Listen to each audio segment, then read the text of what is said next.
Hey friends, welcome to the Savvy Shopkeeper Retail Podcast. I'm your host, Kathy Cruz. I've been on my podcast break for only a week or two, but I have to admit I miss it. So I'm bringing you the first podcast bonus episode of the Savvy Shopkeeper Retail Podcast. What is a bonus episode? Well, it's an episode that I won't share on my blog or on social media. Only those of you who subscribe to the podcast will get notified about these new episodes. You won't hear my theme song, and most likely this episode won't be edited, so you'll probably find some bloopers, oopses, and all the things that come with me speaking into the microphone.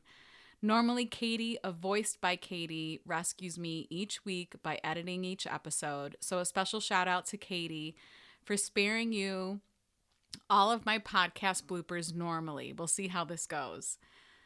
I'm really looking forward to today's topic because this is going to feel like a conversation with a retail consultant or coach. If I had hired someone when I first started my retail business, these are all the things I wish she would have told me. People often ask if I'm a coach or a consultant, and I'm both. This is what I've learned. I always wondered the same thing.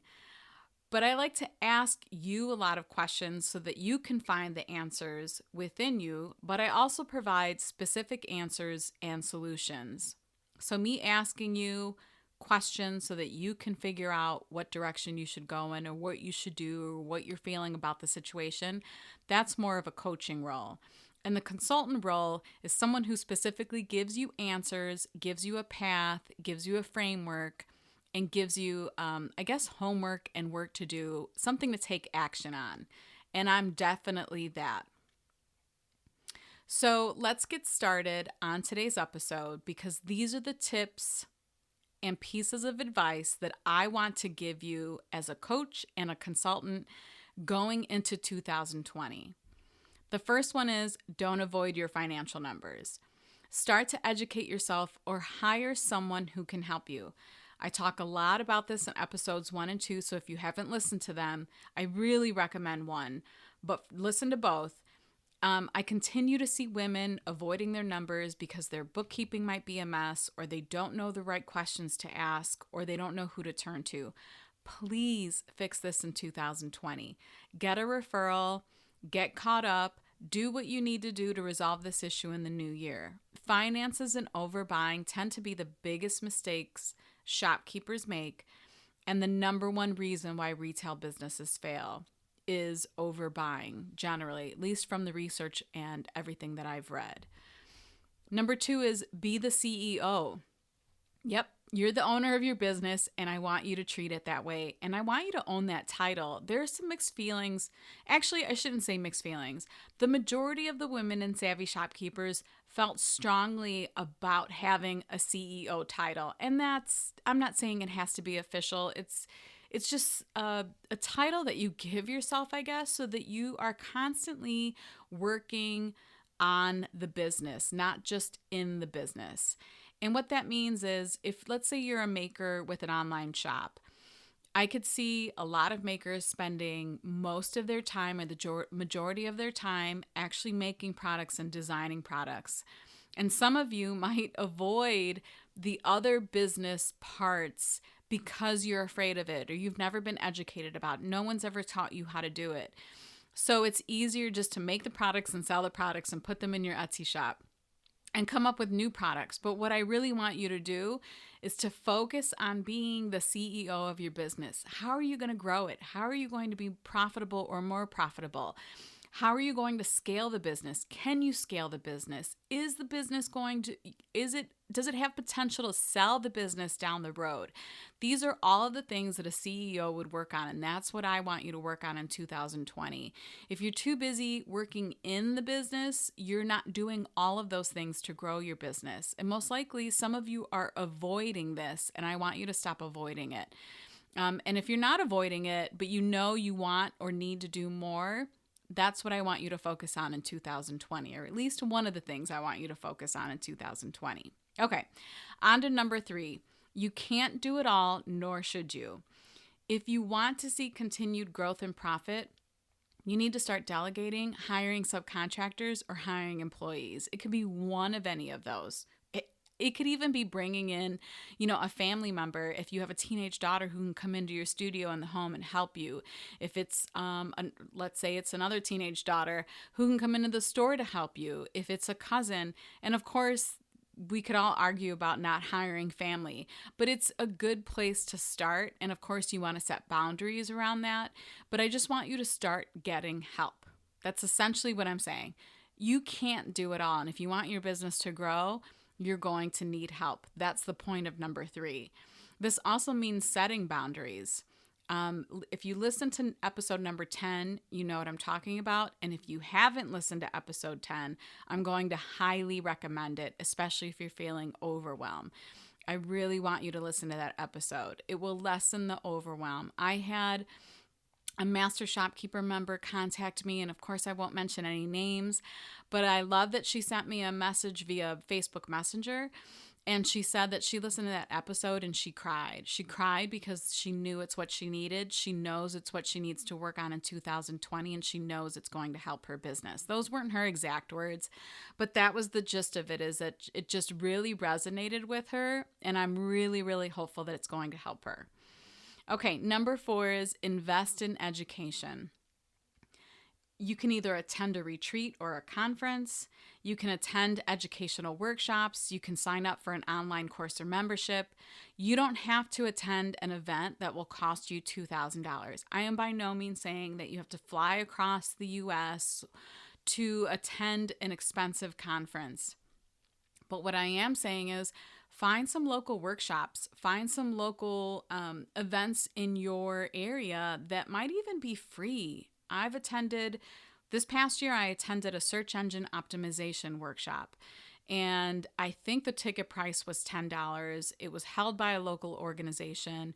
The instructor provided so much value. I think it was an hour or 2 hours. He provided so much value in that workshop.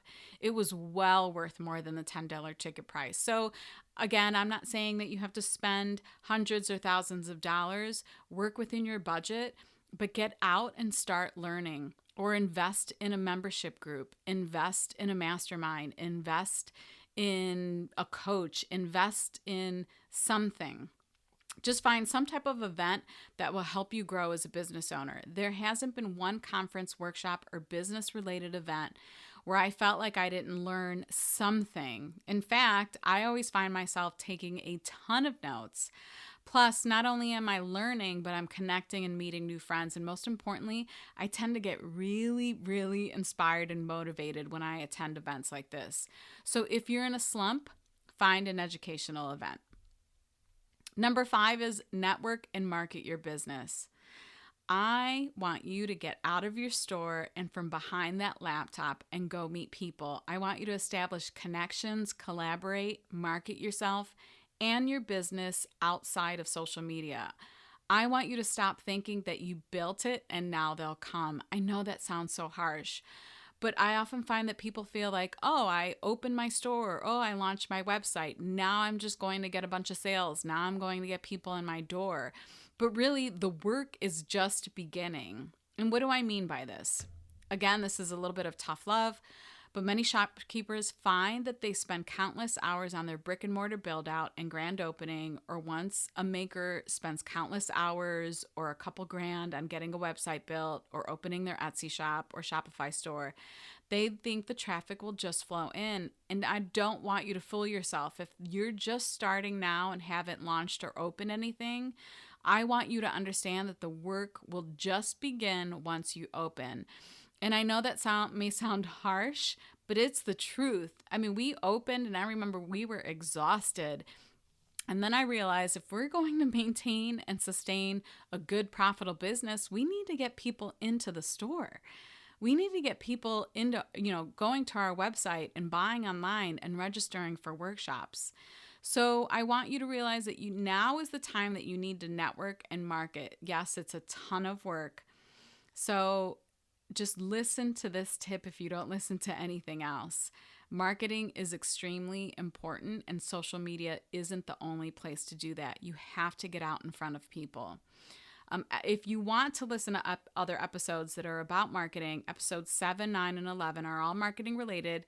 And I'll most likely create some episodes next year on the topic of networking and getting out. If you need tips on how to do this, if you're kind of stuck in this Facebook and Instagram rut, I will record a couple episodes next year on this topic.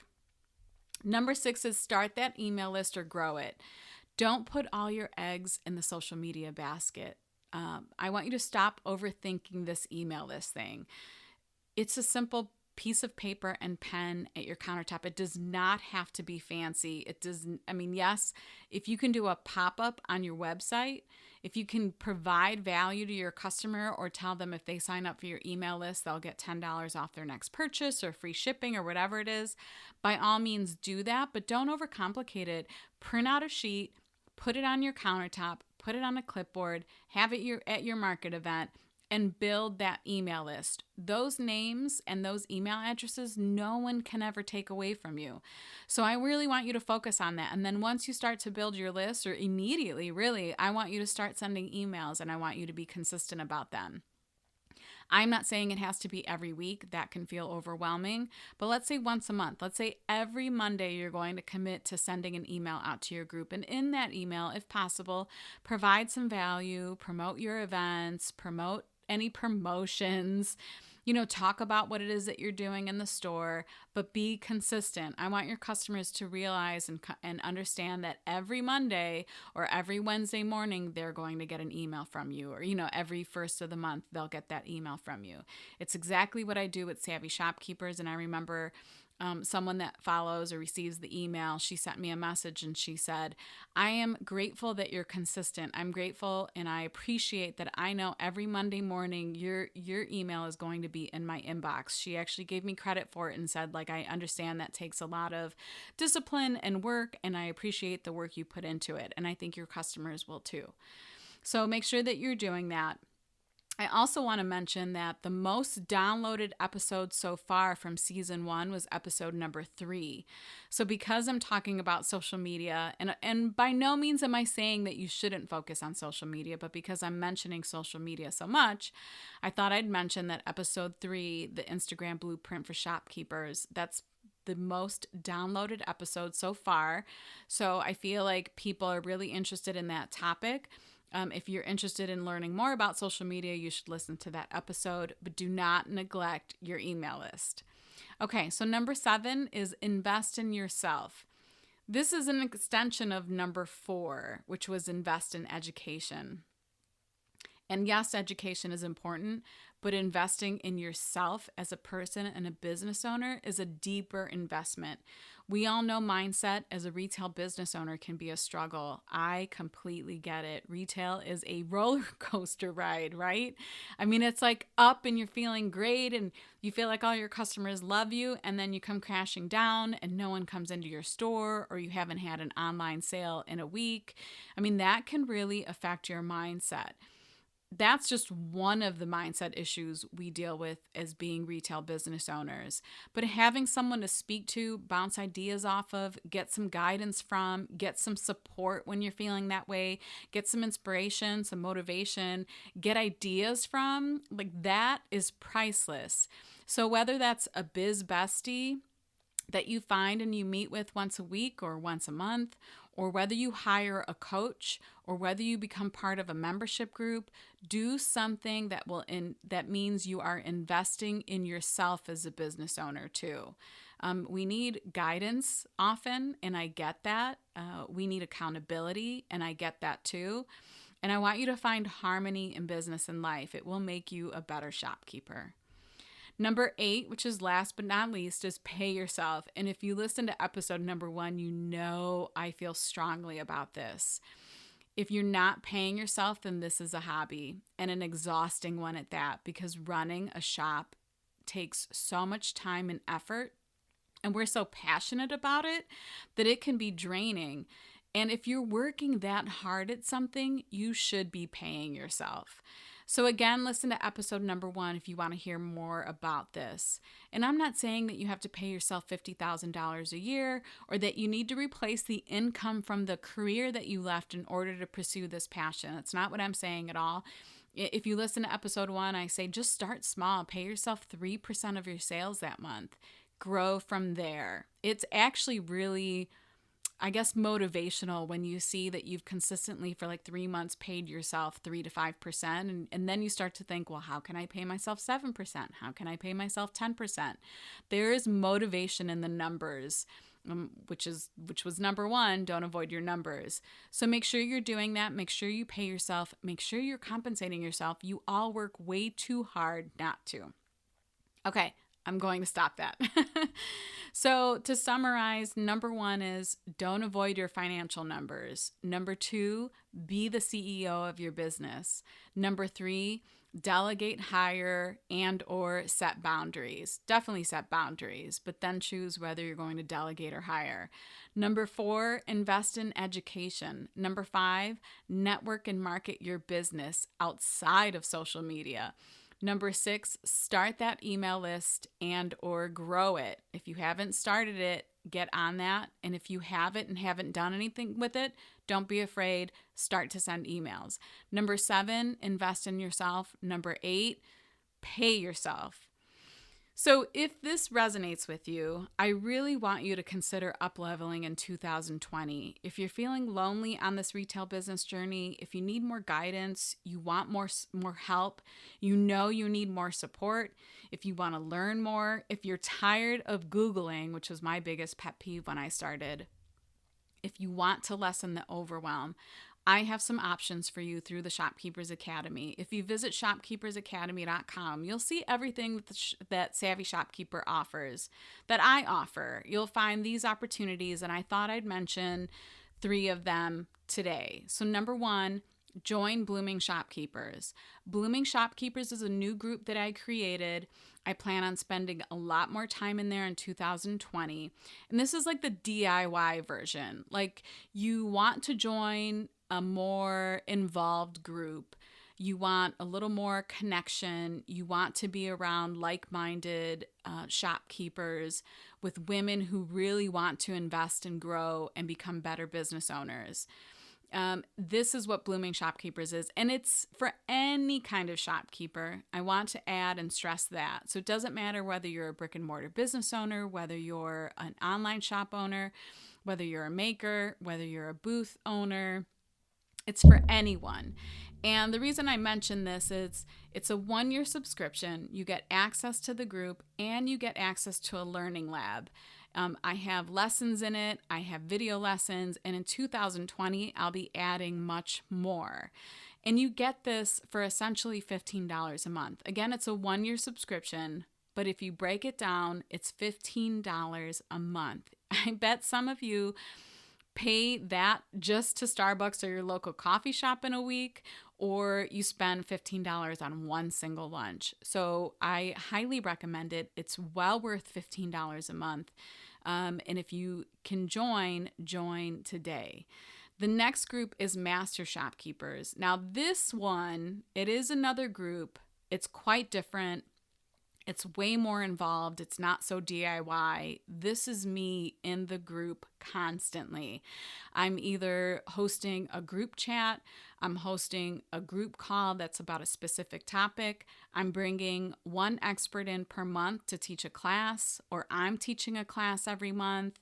And this is territory protected. And this is important to brick and mortar business owners, I've learned. So there won't be another brick and mortar business owner within 20 miles of you in this particular group. And I honor that. I respect that. That's what people have asked for.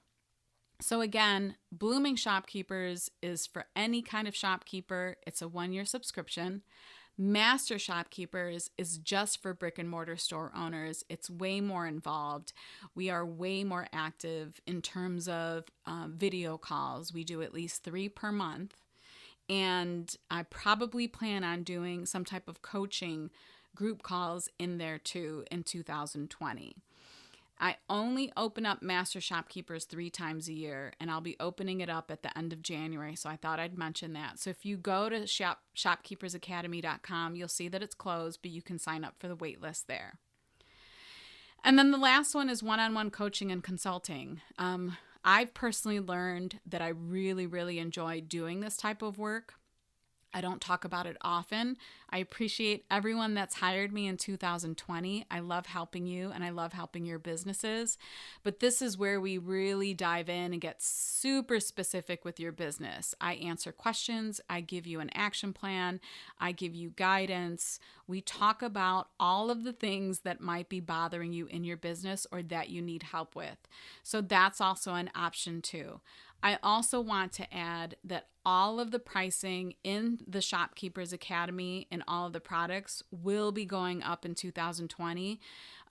Particularly my one-on-one rate is going up pretty much double what my current rate is now. So if any of these interest you, I highly recommend that you sign up for them today or before the end of the year, January 1st, 2020. All of the pricing is going to go up.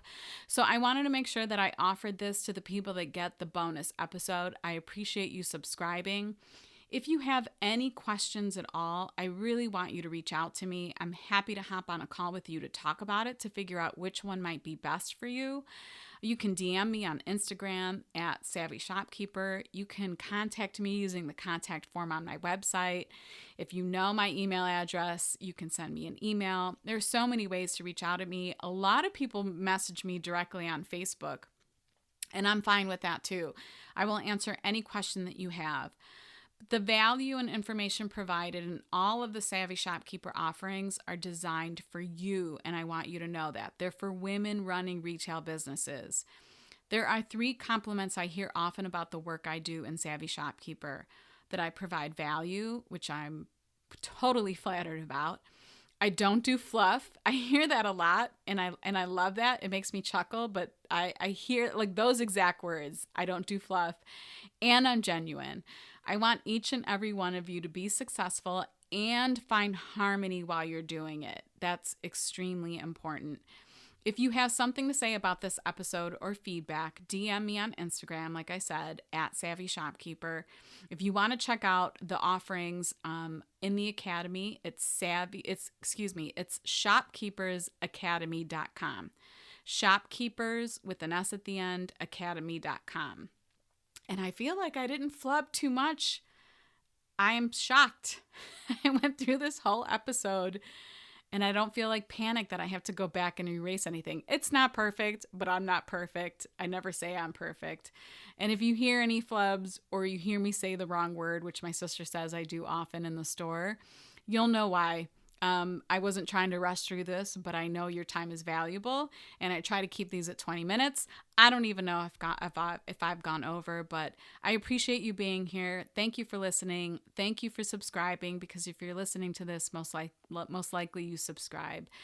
But season 2 will start in a couple of weeks, and I'm really looking forward to it. Doris is the sponsor again. So until then, be savvy and boss up, and Happy New Year. This episode is brought to you by Progressive Insurance. Do you ever think about switching insurance companies to see if you could save some cash? Progressive makes it easy to see if you could save when you bundle your home and auto policies. Try it at Progressive.com. Progressive Casualty Insurance Company and Affiliates. Potential savings will vary. Not available in all states.